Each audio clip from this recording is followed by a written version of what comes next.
Mabafakalise ubukumkani. Baphilise imilwelwe. You can close the Bible.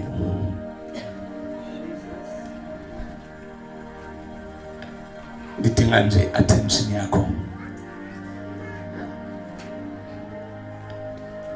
Ngidinga nje attention yakho. Wabathuma ukuthi bafakalise ubukumkani. Xa ngaba kukhona ubukumkani kuthi ukuthi kunenkosi phakathi. Abukho ubukumkani ngaphandle kwenkosi. Na ubathume ukuvakalisa ubukumkani bukaThixo nokuthi abaphilise abagulayo. Izolo besithetha ngegama elinikeziweyo ukuba abantu basinde ngalo. Now it means bekusisipho eligama. Amen. Don't mind umakhulu. Hallelujah. Bekusisipho igama likaYesu. Ndaze ndenza umzekelo nathi manje ndikunikeza le Bhayibhile. It means amsenayo. So uYesu apha ubanikeza igunya namandla phezu kwemimoya yonke. Yabona manje ndikunikeza ifone yami. Ndinokhupha only a line, meaning iSIM card. Now mangaba uthatha le phone, une responsibility noma unoxanduva lokuba wena ufake iSIM card kule phone. Kwicall enginayo yokuqala awuzukonsulta mna ukuphendula ifone, noma awuzubuza ngobana ndiyiphendule na le phone noma cha, ngoba le phone le ayiseyiyo eyam uyinikeziwe. uYesu ubenikeza ngegunya namandla. Simva when ethetha kwincwadi kaMateyu 28 uthi igunya kunye namandla anikezwe mna ezulwini nasehlabathini. Now ngoku ndiyanithuma, hambani niyokuzenza abafundi zonke inhlanga, nibafundisa izinto endinixelele zona. Yabona ke uYesu into edominator noba ebelawula ngayo yinto ephuma emlonyeni ngaphezu kwento ephuma esandleni sakhe. Now apha ubanikeza igunya kunye namandla phezu kwemimoya. That is number one. Yokuba mabayikhuphe imimoya. Number two, amandla ngoba mabaphilise bonke abagulayo okanye izifo zonke. Kunento uYesu ayenzile before aye emnqamlezweni afe. Kube nento enkulu ebekumele ukuthi abe uyayenza emhlabeni leya kuba makafe ukuze okanye kuphalala igazi ahlatywe so that afe kuxolelwe isono. In other words, isono yeyona nto elwamvila lokufa. Na uYesu ibiyeyona nto ebinzima leya kuye yade yamkhosta ekuthini makafe. But now when it comes kuthiwa kuya kwinto yesigulo khange kudinge kuba makafe. It means isigulo ibiyintwanana nje ncinci kunesono, so uyawanyanzeleka adile ne-critical condition. That means eyona nto enosenzela ubunzima isono wadila naso once and for all. Wadila okanye wasoyisa isono uYesu. Then when it comes kuthiwa uya kwisigulo uyabafuna ukuba makabethwe. Bakhona abantu konzweni. It means isigulo ibiyimayina okanye isigulo siyimayina than isono. Hallelujah. Na unyanzeleke uba makabethwe. That means wakabethwa ebesaphila, ebesilwa ke ngoku nezinto nje eziyimayina kuye isigulo. Wenesilwa nesigulo uyabethwa. That is why incwadi kaIsaya ngemivimbo yakhe saphiliswa, asuzuphiliswa. Now, I think column then thetha naye namhlanje. Number one, isono sakho saxolelwa once and for all. Two, saphiliswa ngemivimbo yakhe. Na uYesu apha uthuma abafundi, hambani niyoshumayela. Phambi kwabantu nishumayela mandininikeze something, because ongombathiswanga awukwazi uba lingqina likaThixo. That is why kwanyanzeleka ukuthi abaqala ukuthi hlalani ke ngoku endlini eyeJerusalem iqale nambathiswe before baphume.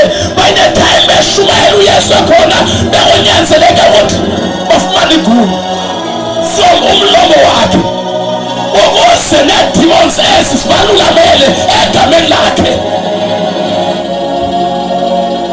Nabanikeza isipho, the authority and the power. Hambani niyoshumayela, but ndinikeza igunya kunye namandla. In other words, kunento ekuwe but awiqondi. As long as you are a believer ulikholwa, kunento inikezwe but uyiqondi. That is why ugula. That is why usengxakini namhlanje. It's because ungazi. Because uSathane ukhangela i-awareness ukuthi uyazi na umuntu wenziwe wafana noThixo. But uSathane ufike efuna uqonda uba umuntu uyazazi noma ufana noThixo. Wathi uba nithenasi uyazi ukuthi uThixo nofana naye. In other words, kwakuwadaba bengazazi ukuthi ufana noThixo, yet wenziwe wafana naye. So uSathane ukhangela i-awareness, uyazazi na uba ungubani phambi kwabafake isigulo. Into esesikhulwa naso ufaka ngomThixo kuso. UThixo umsulo akakho divided, likhona akalali neli avuke neli. Ife befaka isigulo emntwini uThixo ngengasithumi athi philisana abagulayo. because besizabe silwa nentando kaThixo kasiphilisa sikhuphe demons. Bakhona abantu bathweni. Now ike iBhayibhile wabathuma wathi vakalisana ngokumngani ke ngoku. Ngamanye amazwi vakalisani izinto ezenzeka ekukumnganini. Bakalele nabantu ngenkosi, nibakalele nge-benefits okanye inzuzo oyifumana wakuba kule kingdom ngokumngani endinithuma bona. Then njengoba nishumayela nje, philisani abagulayo. I believe if unesigulo by the word sizawuphuma ungabekwanga sana. Philisani abagulayo. Akasiceli is a command. Kwani isicelo bekhona icommand okanye imiyalelo. Apha uyasiyalela uThixo. Uyasiyalela ukuthi masibaphilisa athi ndicela. Okanye celani isigulo siphume. Othi philisani akade consultani mna. Because wonke lento sinikezile. Akade phambi koba niphilise usane kumbamba kaphiliswe nalo noba cha. In other words, yonke lento into ishiyeke nathi. Kusentandweni yethu. Because kuThixo unomdla wonke umuntu makaphile. Hallelujah. Wonke umuntu makaphile. Now njengoba nithetha nawe nje kunento eyenzekayo empilweni yakho. If ukhona isigulo egazini lakho siva ngoku intando kaThixo and siyanyanzela ukuba siphume. Because sishumayela ngokumngane bukaThixo asiguli. That is why the Bible ogulayo makathi andiguli. Why nemvimbo yakhe saphiliswa.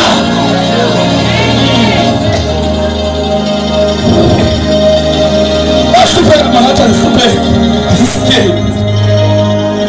In other words, khona language kunento ekumele sibe siyayithetha indlela. Kunendlela ekumele sibe sithetha ngayo kobukumngane. Because asihambi ngokubona kodwa sihamba ngokholo. Kuba nokholiweyo luthaba lwethu nengalo kaYehova ithileke kubani na. Into ephuma emlonyeni kaThixo inamandla than into eyenziwe nguSathane. uSathane woyiswa emnqamlezweni more than 2,000 years ago. Now uzojonga ke ngoba uyazi na uba wena unoloyiso empilweni yakho. Ina sizoyithetha namhlanje, unoloyiso empilweni yakho.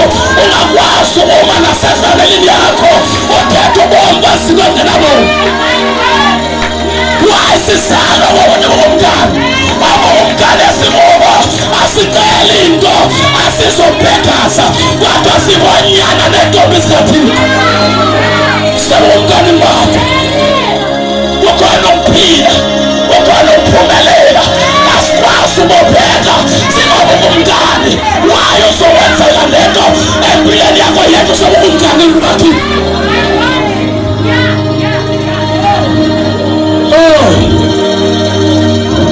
Kunento ethatha kuGideon.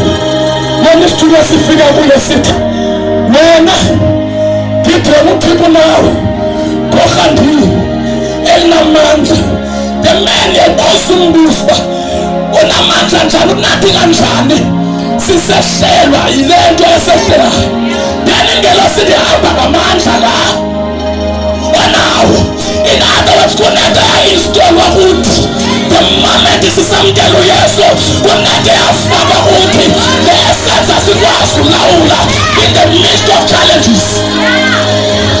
Yafaka kuthi wabosumbuso uThixo efotebonathi ukuthele lisenzekela yayanda phela imisebenzi yamandla kaThixo esasibaliselwa ngayo ngoba besinto Thixo wayesenza. Why? Sekentoba isizukulwana sethu abantu abamkhonto uThixo abayikhothi into abanayo ngaphakathi. Mkhola ngakude unalasasweni sisala ngokunye kukumkani mkholo lo ngakude unalo osasweni endokusala uThixo uyaleyisa ihlabathi sisele asisebukumkani noboyisayo wabungahluleki uThixo ngadala ngisahluleka phakuwe but the problem awusazi uma uSathane ukukhomba because awusazi ukuthi I'm telling you, if you can acknowledge what's lento efakwa uThixo kuwe, why kumele wasile ukuze ube ngumntwana obukumkani. Wonke umuntu okhulelweyo akathi lona uzaba umntwana wami logama umntwana esesiswini. Wonke umuntu okhulelweyo akayithatha into abalo ethi umkhulelwe uzoba ngumntwana wami, uthi ngumntwana wami, uthi ngumntwana wami lo. In other words, njengoba ubukumkani uzelwe apha ungwalapha kobukumkani. Now njengoba ungwalapha nje ithi iBhayibhile ke ngoku uzile esikwabakhe then aba bantu bakhe abamvuma kodwa bonke aba babamkelayo uYesu wabanikeza igunya loba ilungelo loba babizwe ngoba ngabantwana bakaThixo. In other words, akho argument akho ngxoxo apha sizalwa nguye ngelizwi elithi iBhayibhile uPeter wenethetha asizalwa ngembewu enobonakala sizelwe ngembewu engenobonakala ngalo ilizwi likaThixo siyazala obukumkani